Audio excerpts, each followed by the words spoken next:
இறைமகன் இயேசு கிறிஸ்துவில் மிகவும் பிரியமான சகோதர சகோதரிகளே, குழந்தைகளே, நண்பர்களே, பெற்றோர்களே, பெரியவர்களே, உங்கள் ஒவ்வொருவரையும் இன்றைய நாளிலே ஆண்டவர் ஆசீர்வதிக்கின்றார்.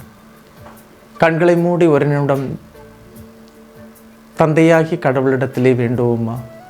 ஆண்டவரே, இந்த நாளை எங்களுக்கு நீர் தந்ததற்காக உமக்கு நன்றி கூறுகிறோம். இன்றைய நாளிலே உம்முடைய பாதத்திலே நாங்கள் முழந்தாள் படியிட்டு அமரும்போது எங்களுக்கு தேவைகள் உண்டு, விண்ணப்பங்கள் உண்டு, மன்றாட்டுக்கள் உண்டு, இதய ஆவல்கள் உண்டு. ஒவ்வொன்றையும் இன்றைய இறைவார்த்தையின் மூலமாக நீர் எங்களுக்கு நிறைவேற்றி தாரும். உம்முடைய அருள்கரம் எங்களை தொடட்டும். இந்த நாளில் நாங்கள் தொடங்கவிருக்கின்ற இந்த வாழ்வானது உமக்கேற்ற வாழ்வாக இருக்கட்டும். எங்களையும் மகிழ்ச்சிப்படுத்தி உம்மையும் மகிழ்ச்சிப்படுத்துகின்ற செயல்களை நாங்கள் செய்வதற்கு இன்றைய நாளை ஆசீர்வதியும். எங்களையும் எங்கள் குடும்பத்தையும் எங்கள் பிள்ளைகளையும் ஆசீர்வதியும். ஆமீன். அன்புமிக்கவர்களே, இன்றைய நாளிலே நாம் தியானிப்பதற்காக எடுத்துக்கொண்ட இறைவார்த்தை விடுதலை பயணம் 3ஆம் அதிகாரம் 9, 10 இறைவார்த்தைகள்.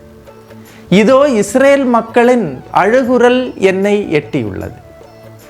மேலும் எகிப்தியர் அவர்களுக்கு இழைக்கும் கொடுமையையும் கண்டுள்ளேன் என்று இறைவன் மோசேயோடு சொல்லுகின்றார். கடவுளின் சந்நிதியில் அழுது வேண்டுவது கடவுளின் முன்னிலைக்கு செல்லும். கண்டிப்பாக அழுகுரல் அவருடைய பாதத்திற்கு சேரும். ஒரு சிலர் சொல்லுவாங்க, அழுறது கோழைத்தனம் அப்படின்னு சொல்லுவாங்க.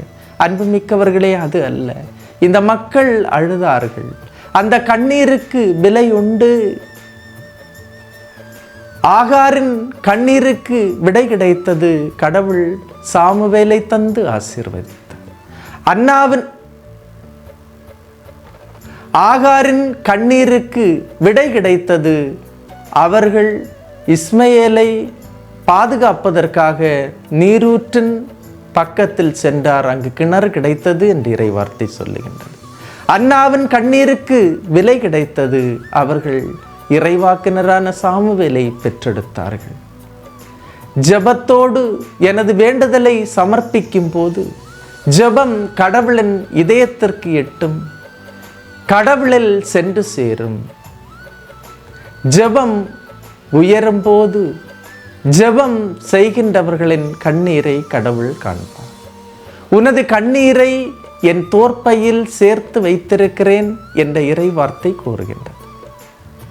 உனது கண்ணீரை என் தோற்பையில் சேர்த்து வைத்திருக்கிறேன் என்றால் கண்டிப்பாக அந்த சேகரிப்பு உனக்கு பதிலை தரும்.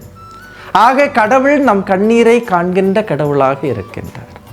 நம் வேதனையை அறிபவராக இருக்கின்றார். நம் அழுகுரலுக்கு செவிசாய்ப்பவராக இருக்கின்றார். எனவே அடுத்த இறைவார்த்தை சொல்லுகின்றது, எனவே இப்போதே போ, இஸ்ரேல் இனத்தாராகி என் மக்களை எகிப்திலிருந்து நடத்தி செல்வதற்காக நான் உன்னை பார்வோனிடம் அனுப்புகிறேன் என்று ஆண்டவர் மோசேயை அனுப்புகின்றார். இஸ்ரேல் மக்களின் அழுகுரலை கண்ட கடவுள் இறங்கி வருகிறார்.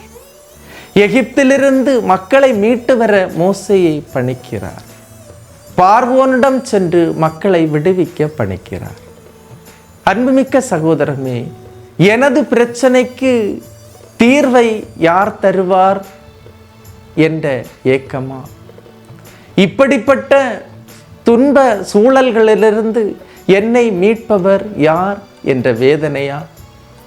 மோசேயை இஸ்ரேல் மக்களின் விடுதலைக்காக அழைத்த கடவுள் இன்று உனது வாழ்விலும் ஒருவரை ஏற்பாடு செய்வார். கடவுளின் சார்பாக ஒருவர் வருவார். உனது பிரச்சனையில் ஈடுபட்டு அவர் உன்னை மீட்டெடுப்பார். பிரச்சனைக்கான விடையையும் அவர் தருவார். கண்டிப்பாக நீங்கள் பிரச்சனை வரும்போது மனிதரை தேடி செல்பவர்களா, கடவுளை தேடி செல்பவர்களா? கண்டிப்பாக நீங்கள் கடவுளைத்தான் தேடி செல்ல வேண்டும். கண்ணீரோடு கடவுளின் பாதத்தில் எடுத்து வைக்கின்ற எந்த பிரச்சனைக்கும் கடவுள் பதில் தருவார். கடவுள் தருகின்ற பதில் நிரந்தர பதில். அது மனிதர் தருகின்றது போன்று தற்காலிகமானது அல்ல. எனவே இந்த நாளிலே கண்ணீரோடு ஜெபிப்பவர்கள் அக்களிப்போடு அறுவடை செய்கின்றார்கள் என்ற இறைவார்த்தையின் அடிப்படையிலே கண்ணீர் விடுகின்ற சகோதரமே, சகோதரியே, உனது துன்பத்தில், உனது துயரத்தில், உனது கண்ணீரில், உனது அழுகையில் கடவுள் வருவார். இன்று இதை நம்புவாயா?